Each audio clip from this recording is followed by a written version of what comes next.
ค่อยๆเดินนะลูกนี่ค่อยๆเดินนะเนี่ยเราจะอยากไปเดินแบบนั้นหน้ามาถ่ายรูปให้หน่อยอยากไปเดิน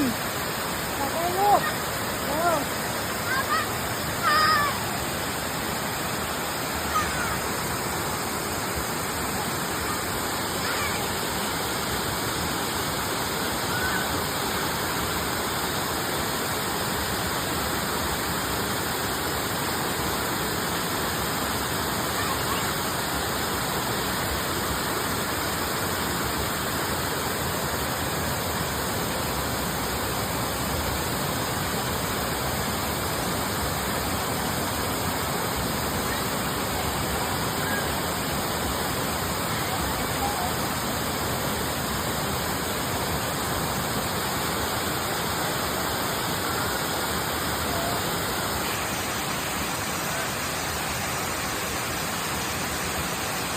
ว่าตรงนี้สวยมากเลยว่า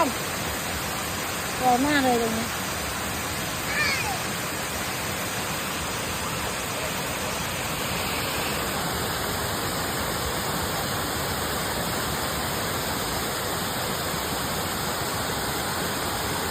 เที่ยวเที่ยว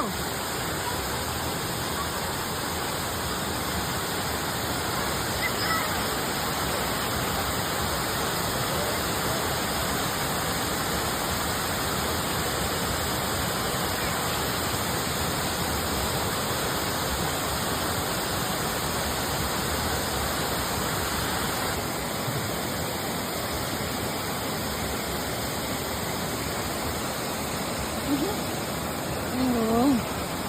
เดี๋ยวก้นจะขึ้นเลยก้นสูงเลย